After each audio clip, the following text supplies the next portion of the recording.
ये लिस्ट जैसे पहले बनी थी, हाँ। घटना भी हाल की है, हाँ। तो मानवता को देखते हुए एकदम और लोगों की जनभावना को समझते हुए एकदम बाइकाट कर देना। मोदी जी को क्या कहना चाहेंगे आप? मोदी जी बहुत अच्छा कर रहे शेख हैं। हसीना को बचाने वाले मोदी जी थे, हाँ, ठीक बांग्लादेश है। की प्राइम देखिए मिनिस्टर। अलग अलग राष्ट्र का सिस्टम होता है। पाकिस्तान ने पहलगाम किया, हाँ, उसके बाद हुआ, मैच के लिए फिर कितने क्या लोग किया? आए, जी, कितने लोग प्रोटेस्ट कर रहे थे। मैंने खुद उस पर 100 वीडियो डाली थी जी, जी। अपने इंस्टाग्राम में, हर लोगों से बोला था। कितने सारे लोगों ने उसके खिलाफ बोला, क्या रुका? अमित शाह के बेटे ही तो हिट कर रहे थे। अमित शाह के बेटे नहीं रोक सकते थे? या अमित शाह कम हिंदू हैं, या अमित शाह कम देशवासी हैं, या कम इंडियन हैं कि उनके बेटे क्यों नहीं रोक पाए वो मैच? अभी मान लीजिए ये इतनी सारी कारें खड़ी हुई हैं, अब ये पर्टिकुलर ये कह दिया जाए कि नहीं यार ये तो पाकिस्तान की कार है, ये बांग्लादेश की कार है, वो चाइना की कार है, तो यार हम तो खरीदार हैं ना, हमें तो कहीं भी जाके हम किसी को खरीद सकते हैं। अब हमारे खरीदने पे ये मुद्दा उठा दिया जाए कि नहीं आप ये कर रहे हैं वो कर रहे हैं, तो ये गलत है। ये सब आपको पता है बांग्ला क्यों विरोध किया जा रहा है, क्यों शाहरुख खान को गद्दार कहा जा रहा है, क्यों बांग्लादेश के खिलाड़ी को नहीं लिया जा रहा? हाँ, आपको नहीं ये लिया पता है? जाएगा ना क्यों वाली। क्यों क्यों? अच्छा ये बताइए। नहीं नहीं, आप मुझे इसके ठीक है, पीछे का ठीक है। रीजन बताइए आप- क्यों? मैं बता रहा हूँ। हाँ।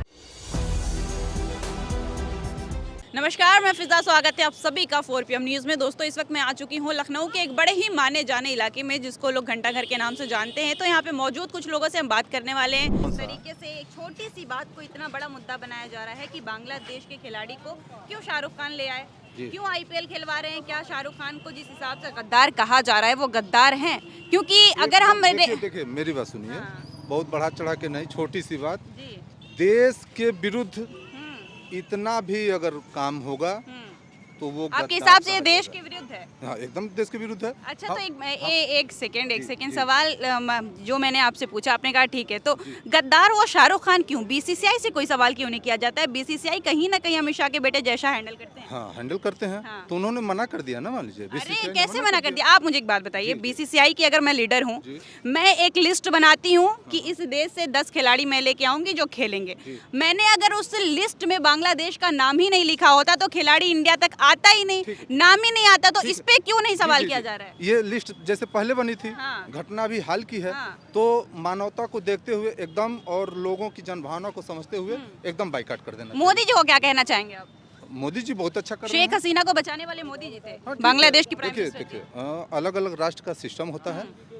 अब यहाँ पे राष्ट्र आ गया। हाँ हाँ आ गया ना, हाँ, आ तो गया फिर एकदम। अगर आप राष्ट्र की बात कर रहे हैं, आप जी। देश की बात कर रहे हैं, तो मुझे ऐसा लगता है क्रिकेट का कोई देश से इतना जोड़ने की पॉलिटिक्स से जरूरत ही नहीं थी। जैसे हमेशा मैच होते थे, जैसे हमेशा IPL होते थे, इस बार भी ये हो जाने बताइए देते। मैम, ये बताइए हाँ।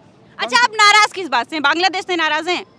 मैं- आप किससे नाराज हैं? मैं आप मुझे हर बताइए। उस शख्स से आप नाराज हूँ। मैं बता रहा हाँ, हूँ, मैं हर उस शख्स से नाराज हूँ जो भारत के विरोध में है। हाँ। हाँ। तो देश बांग्लादेश प्रथम है। देश बांग्लादेश, सर्वप्रथम। आपको पता है क्यों विरोध किया जा रहा है, क्यों शाहरुख खान को गद्दार कहा जा रहा है, क्यों बांग्लादेश के खिलाड़ी को नहीं लिया जा रहा? हाँ, आपको नहीं ये लिया पता जाएगा है? ना क्यों वाली क्यों चीज़। क्यों?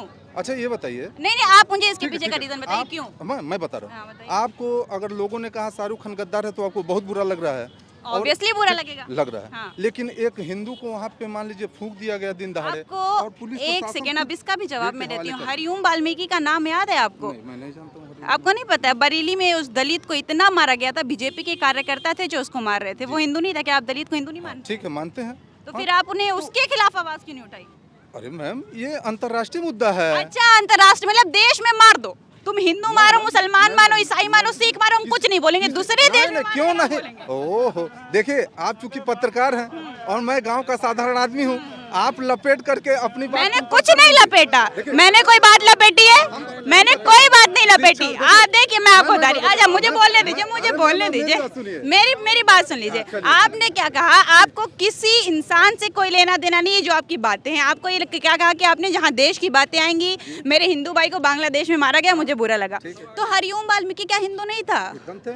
तो फिर क्यों नहीं आवाज उठाई गई? देखिए, क्यों नहीं आवाज उठाई गई? हिंदू मेरा मुस्लिम- सवाल सिर्फ इतना है, हाँ, क्यों हाँ, नहीं मैं आवाज बता रहा उठाई गई? चलिए बताइए। हिंदू मुस्लिम सिख ईसाई कोई भी है और कहीं का भी है, ये भारत बहुत उदारवादी देश है। मान लीजिए कहीं भी किसी के साथ, हम तो कहते हैं कि कंकड़ कंकड़ संकट, जीव मात्र में प्रभु हैं, और किसी के साथ अगर गलत होता है तो उसके साथ एकदम गलत होना आपको चाहिए। पता है मुझे सबसे ज्यादा दुख कब हुआ था? जब पहलगाम हमला हुआ था और इसी देश के कई लोग थे जो ये कह रहे थे कि पाकिस्तान के साथ एशिया कप नहीं होना चाहिए, नहीं फिर होना भी हुआ। हाँ, गलत हुआ। क्यों हुआ? गलत हुआ। तो किसने कराया था? हाँ, मोदी जी ने करा, मान लीजिए। माने ना, हाँ, बस हाँ। यही कहना था। हाँ, चलिए तो ठीक बात है, इन्होंने तो मान गलत लिया कि जितनी भी गलती है वो मोदी जी की ही है, क्योंकि मोदी जी रोक नहीं पा रहे। बांग्लादेश को एक खिलाड़ी को शाहरुख खान ने अपनी आईपीएल टीम में ले ली, उसके बाद अब शाहरुख खान को गद्दार कह दिया गया है। अब वो ये हो रहा है कि आपने बांग्लादेश में हिंदुओं पे अत्याचार हो रहा है, उसके बाद भी आपने आईपीएल में बांग्लादेश के खिलाड़ी को कैसे लिया, उसके बाद उनको गद्दार कह दिया गया। तो उसी से रिलेटेड मेरा दूसरा सवाल है कि उस खिलाड़ी को लेने वाला गद्दार बन गया, तो उसी देश के प्रधानमंत्री शेख हसीना को प्रधानमंत्री अभी भारत में रख रहे हैं, तो वो गद्दार नहीं है? पहले तो मैं आपकी तारीफ करना चाहूँगा, बहुत अच्छा सवाल है। बहुत कम ही लोग होते हैं जो ऐसे सवाल पूछते हैं। मैं आपको बताना चाहूँगा कि बांग्लादेश के बॉर्डर की फेंसिंग जी कांग्रेस के टाइम में ज़्यादा हुई थी, इनके टाइम पे नहीं है। आप सत्ता में हैं, आप सेंट्रल में हैं, आप स्टेट्स में हैं, इतनी सारी पार्टी के, उसके बाद आप कह रहे हैं आपने फेंसिंग नहीं करा पाए बॉर्डर की। उसके बाद जो आप कह रही हैं वो बिल्कुल ही सही है। आपने शेख हसीना को यहाँ पर पनाह दी, उसकी वजह से क्या कंडीशन आई हम सभी लोग जानते हैं। आधा बांग्लादेश का गुस्सा इसी वजह से है। आप अपने आप को नहीं बता पा रहे हैं। आप इतने सारे मुस्लिम कंट्रीज़ में जाते हैं, आप ऐसे तो मुस्लिम विरोधी बनते हैं, पर आप इतनी सारी मुस्लिम कंट्रीज़ में जाते हैं तब आप विरोधी नहीं हैं, है ना, तब आप तब मसीहा हैं लोगों के। और ऊपर से मैं तो ये सारी बातें करने से बचता हूँ, और क्योंकि मुझे लगता है कि ये कोई मुद्दे ही नहीं है। मुद्दे तो ये हैं कि इस देश में कैसे, इस देश को किस तरीके से बेचा जा रहा है। अरावली को बेच दिया जा रहा है, बताइए आप। उसके बाद मिनिस्टर ऑफ स्टेट एनवायरनमेंट वो आते हैं, वो अच्छा, अरावली की आपने बात की। हाँ। एक बड़ा ही गंभीर मुद्दा है कि जब ये सारी चीज़ें बांग्लादेश और इंडिया की बात हो रही थी, तो ये कहा गया कि अरे कैसे आईपीएल आ गया, कैसे खिलाड़ी आ गया, कैसे केकेआर बना दिया। उसके बाद किसी बीजेपी नेता ने ये सवाल नहीं किया कि ये जो इलेक्ट्रिसिटी हम देते हैं बांग्लादेश को, अडानी देते हैं, उन पर कोई सवाल क्यों नहीं किया जा रहा है? ये सवाल तो देखिए, ये तो वो वाला सवाल है जो लोगों तक पहुंचा ही नहीं। आप ये सवाल पूछिए ना, हाँ। पाकिस्तान ने पहलगाम किया, हाँ, उसके बाद हुआ, मैच के लिए विश्व कप कितने खेला लोग आए, गया। जी। कितने लोग प्रोटेस्ट कर रहे थे। मैंने खुद उसमें 100 वीडियो डाली थी जी, अपने इंस्टाग्राम में, हर लोगों से बोला था। कितने सारे लोगों ने उसके खिलाफ बोला। क्या रुका? अमित शाह के बेटे ही तो हेड कर रहे थे। अमित शाह के बेटे नहीं रोक सकते थे? या अमित शाह कम हिंदू हैं, या अमित शाह कम देशवासी हैं, या कम इंडियन हैं कि उनके बेटे क्यों नहीं रोक पाए वो मैच? अब आईपीएल क्यों मुद्दा बन गया? अब शाहरुख खान क्यों मुद्दा बन गया? ये सब देखिए भटकाने वाले मुद्दे हैं। अच्छा, क्या ये मुझे- जो आपने मुद्दा बताया है, क्या ये कहीं ना कहीं वेस्ट बंगाल के इलेक्शन से जुड़ा हुआ है? देखिए, हर चीज़ कहीं ना कहीं से तो जुड़ी रहती है। इतनी बड़ी पार्टी है, इतने सारे दिमाग हैं, ऐसा हो ही नहीं सकता कि कोई मुद्दा सिर्फ ऐसे ही चला दिया जा रहा हो, है ना। वो इस जनता की तरह खाली नहीं है, और मुझे लगता है जनता सबसे बड़ी मूर्ख है। इसके साथ बुरा होना चाहिए जनता के साथ, क्योंकि तभी ये शायद जगेगी। क्योंकि अभी तो ये सारी चीज़ें हो रही है, खुश है, अरावली बिखरी है, लोग खुश हैं, शांत है। पढ़ा लिखा युवा अगर शांत है तो मुझे लगता है ये देश के लिए मृत्यु जैसा है। देश की मौत हो रही है, देश की हत्या को अगर आप लोग बचा सकते हैं तो बचा लीजिए। हम अपनी तरफ से पूरी कोशिश करते हैं, अपनी तरफ से इंस्टाग्राम जहाँ भी जोड़ सकते हैं बोल सकते हैं। देश की हत्या ना होने दी जाए। यहाँ जितने लोग हैं उनसे भी मेरी उम्मीद यही है कि वो देश की हत्या ना होने दें। जैसा कि आपको पता होगा कि अभी लगातार शाहरुख खान को ये कहा जा रहा है कि शाहरुख खान गद्दार हैं, वो देश के लिए कभी कुछ काम ही नहीं करते हैं। ये यहाँ तक कि ये कह दिया गया कि वो तो आतंकवादी हैं। आपको क्या लगता है कि जिस हिसाब से बीजेपी इल्ज़ाम लगा रही है, सही है या फिर गलत है? देखिए, मेरे हिसाब से ये इल्ज़ाम गलत है, क्योंकि देखिए क्या है कि हम हिंदुस्तान में रहते हैं। बेसिकली मैं अपनी तारुफ कर दूं, मैं फिल्म और टीवी एक्टर हूं, अरे और अभी मेरा कुछ दिन पहले यहाँ पे सीन भी हुआ था। शहर होने को मैं सीरियल कर रहा हूँ ओह, मुंबई में। देखिए क्या है कि ये पॉलिटिक्स अलग है। पॉलिटिक्स में अगर हम आते हैं तो बहुत सारी चीज़ें कंट्रोवर्सी होती। हर इंसान की अपनी आज़ादी है। आप आए हो, माइक लेके आए हो, आपकी अपनी आज़ादी है। अगर आप अपने फ्रीडम नहीं होते तो आप मुझसे इस तरह के सवाल नहीं पूछते, और मैं आपको इस तरह का जवाब नहीं देता। रहा इंडस्ट्री के ऊपर ये शाहरुख के ऊपर ब्लेम लगाने का, तो देखिए ऐसा कुछ नहीं है। हर इंसान की अपनी आज़ादी है, अपना मन होता है, अपने विचार होते हैं व्यक्त करने के। कोई कुछ भी कहे, उससे कोई फ़र्क नहीं पड़ना है कि हाँ ये बीजेपी वाली ये कंट्रोवर्सी कर रही है, ये पार्टी ये कंट्रोवर्सी कर रही है। डजंट अच्छा, मैटर। मतलब मुद्दा ये उठाया जा रहा था कि लोगों ने ये कहा कि शाहरुख खान को उसको ऑक्शन करना ही नहीं चाहिए था, उस बांग्लादेशी खिलाड़ी को अपने टीम में लेना ही नहीं चाहिए था। तो लेकिन कहीं ना कहीं अगर देखा जाए तो उस खिलाड़ी का ऑक्शन तो चेन्नई वालों ने भी किया था, बट खरीद नहीं पाए, तो केकेआर ने खरीद लिया।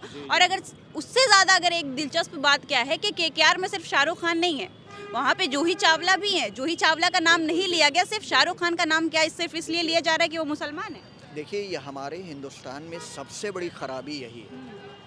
आपको पता है, हम पूरे मुल्क में, पूरे ऑल ओवर एशिया वर्ल्ड में सिर्फ एक मुल्क ऐसा है जहाँ पे हम फ्रीडम के साथ रह सकते हैं, वो है हमारा हिंदुस्तान मुल्क। ठीक है, शाहरुख ने उस अभी ये जो मुद्दा उठ रहा है बांग्लादेशी प्लेयर का है, यार ठीक है, वो हमारी मर्जी है ना यार, हमारी मर्जी है ना। हम चाहें हम खरीदें, हम चाहें हम बेचें, वो तो हमारी मर्जी है ना। हम किसी के ऊपर बर्डन तो नहीं है ना, वो हमारे ऊपर है। अभी मान लीजिए ये इतनी सारी कारें खड़ी हुई हैं, अब ये पर्टिकुलर ये कह दिया जाए कि नहीं यार ये तो पाकिस्तान की कार है, ये बांग्लादेश की कार है, वो चाइना की कार है, तो यार हम तो खरीदार हैं ना, हमें तो कहीं भी जाके हम किसी को खरीद सकते हैं। अब हमारे खरीदने पे ये मुद्दा उठा दिया जाए कि नहीं आप ये कर रहे हैं वो कर रहे हैं, तो यार गलत है। ये सब फालतू की चीज़ें, इनमें तो पढ़ना ही नहीं चाहिए। और अच्छा, जिस तरीके से आपने बोला कि ये सारी फालतू की चीज़ें इसमें तो पढ़ना ही नहीं चाहिए, लेकिन कहीं ना कहीं हम जिस देश में रहते हैं यहाँ पे एक छोटी सी बात को भी घुमा फिरा के इतना बड़ा मुद्दा बनाया जाता है कि आप खेल को भी आप राजनीति से जोड़ दे रहे हो। तो ये जो एक तरफ से कहा जा रहा है, और कुछ लोगों ने कुछ लोगों की मैं क्या बात करूँ, विपक्ष सीधा सीधा ये कह रहा है कि चलो ठीक है शाहरुख खान ने खरीद लिया। उसके बाद शाहरुख खान ने खरीद लिया तो सारे सवाल शाहरुख खान से क्यों, वो बीसीसीआई से क्यों नहीं किया जा रहा है? और कहीं ना कहीं बीसीसीआई से वो जुड़ा है जिसका नाम मैं आपको बता दूं, अमित शाह के बेटे हैं जय शाह, कहीं ना कहीं जुड़े हैं। उनसे कोई सवाल क्यों नहीं किया जा रहा है? देखिए, हमारे हिंदुस्तान में एक सबसे बड़ी प्रॉब्लम क्या हो गई है कि कास्टनिज्म। जी, शायद हमारे दादा परदादा, आपके भी दादा परदादा, शायद आपके वालिद साहब या वालिद के वालिद साहब, ये हमने जब हम आज़ादी लड़ रहे थे तो उस समय हम ना हिंदू देख रहे थे, ना सिख देख रहे थे, ना ईसाई देख रहे थे। हमारी एक कौम थी, वो कौम थी हिंदुस्तान। ठीक है, बाद में इसको बांट दिया गया, बहुत अच्छी बात की आप। बाद में इसको बांटा गया कि ये मुस्लिम है, ये सिख है, ये ईसाई है, ये है। क्यों है यार? आज़ादी के टाइम पे तुमने क्यों नहीं सोचा? आज़ादी के टाइम पे तुमको ये सोचना चाहिए था कि नहीं यार ये हिंदू है, ये मुस्लिम है, मुस्लिम को नहीं यहाँ ले आओ, हिंदू को यहाँ नहीं लाओ। ये तो यार पॉलिटिक्स है, ये सीधा सिंपल फंडा पॉलिटिक्स है और कुछ नहीं है इसमें। सबसे पहले अंकल आप अपना नाम बता दीजिए। शहरियार रिजवी है। जी, मेरा सवाल ये है कि अभी जो शाहरुख खान पे एक गद्दारी का जो इल्ज़ाम लगाया जा रहा है सिर्फ इसलिए क्योंकि उन्होंने बांग्लादेश के एक खिलाड़ी को अपने आईपीएल टीम में ले लिया था, आपके हिसाब से क्या लगता है कि जो भाजपा लगातार ये इल्ज़ाम लगा रही है और ये कह रही है कि कैसे उन्होंने ले लिया, कैसे बांग्लादेशी खिलाड़ी को आईपीएल खिला दिया गया, उनको तो पाकिस्तान भेज देना चाहिए, बांग्लादेश भेज देना चाहिए, आपके नज़र में क्या लगता है, ये सही है या फिर गलत है? ये भाजपा के पाले हुए पट्टू लोग हैं, ठीक है। ये इनका करना क्या है, इनकी रोजी रोटी जो है मुसलमानों के नाम पे चल रही है। जी। शाहरुख खान कल के उनकी अम्मा उनको पसंद करती थी, आज खुद उनका डायलॉग ये है कि उनके बच्चे उनका विरोध कर रहे हैं, हाँ। ठीक है। तो मामला ये है कि शाहरुख खान का मसला नहीं है, यहाँ पे मारे जा रहे हैं उसकी मॉब लिंचिंग की बात नहीं करते। एक बांग्लादेश में मार दिया गया, ये जो भी वजह रही गलत है, हम भी उसकी निंदा करते हैं। तो इसका मतलब नहीं उसके नाम पे पूरे हिंदुस्तान में बवाल मचाएं, तांडव मचाएं। यहाँ पे बहुत से लोग मारे गए, हिंदू मारे गए, दलित मारे गए, उन पे क्यों नहीं आवाज़ उठाई जा रही है? अच्छा, तो जैसा कि आपने कहा कि जब हिंदुस्तान में ऐसी कोई चीज़ें होती है तब आवाज़ क्यों नहीं उठाई जाती? मतलब आपको ऐसा लगता है कि जो बीजेपी है, एक बीजेपी जो पार्टी है, वो सिर्फ राजनीति जो करती है अपने धर्म के नाम पे करती है? 100% बीजेपी करती है। और मैं खुद आम आदमी पार्टी से प्रत्याशी रह चुका हूँ, जी। ठीक है। और मैं खुल के कहता हूँ कि देश में जो हो रहा है बवाल, बीजेपी सरासर उसके पीछे कंप्लीट है, और उसके पाले हुए पट्टू लोग हैं। जी, बहुत बहुत हाँ। बहुत शुक्रिया। जी अंकल, आप सबसे पहले अपना नाम बता दीजिए। अफजल खान। जी, जैसा कि अभी वही सवाल है कि जिस हिसाब से केकेआर को गद्दार कहा जा रहा है, आपको क्या लगता है कि वो गद्दार है? नहीं, गद्दारी नहीं, ये अपना अपना नज़रिया है देखने का। आईपीएल टीम चल रही है, पूरी आईपीएल टीम खिला रहे हैं शाहरुख खान, तो ऐसा कुछ नहीं, ये सब पॉलिटिक्स चल रही है बस। बोलेंगे अंकल आप लोग, कोई कुछ एक बोलेगा? बात और, जो गद्दार जी, हमें जी, कहता है हाँ। वो आके हमसे लड़ ले, जी। इस नाम पे, देश के नाम पे, हाँ। वो आके हमसे लड़े। तो देश के नाम पे तो देश के लड़ेंगे नाम पे ही ना। लड़ेंगे, लड़े सरहद पे चल के उनको तो लड़े। लड़ाना है। हाँ, नहीं उस नाम से नहीं लड़ना है हाँ। कि हमें हिंदू मुसलमान पे नहीं लड़ना है, जो हमें गद्दारी का तोहमत दी जाती है कि हम मुसलमान गद्दार हैं। अरे तो आप जैसे ये कह रहे हैं कि हिंदू मुसलमान के नाम से ना लड़ें, हाँ। अगर हिंदू मुसलमान का नाम नहीं लिया जाएगा तो बीजेपी चलेगी ही नहीं। हाँ। बीजेपी का यही तो एक चीज है कि वो हिंदू मुसलमान का नाम ही लेगी। गद्दारी हमें ना कहे ना, गद्दार हमें क्यों कहेगा भाई? हमारे तो खून में बसा हुआ है हिंदुस्तान। हम यहाँ मरेंगे भी और जिएंगे भी यहीं पे और मरेंगे भी यहीं पे, दफन भी यहीं पे होंगे। उनको चलिए, बहुत बहुत शुक्रिया, बहुत बहुत शुक्रिया। जैसा कि इन्होंने कहा कि जिस हिसाब से लोग गद्दार कह रहे हैं तो आए हमसे बात कर लें, क्योंकि हम गद्दार नहीं है, देश की हमारी मिट्टी है। तो कहीं ना कहीं मुझे एक थोड़ी सी इनके बातों पे एक शेर याद आ गया कि सभी का खून शामिल है यहाँ की मिट्टी में, किसी के बाप का हिंदुस्तान थोड़ी है। तो अब ऐसी खबरें देखने के लिए जुड़े रहिए 4 PM न्यूज़ के साथ। मिलते हैं अब आपसे अगली खबर के साथ, तब तक के लिए नमस्कार।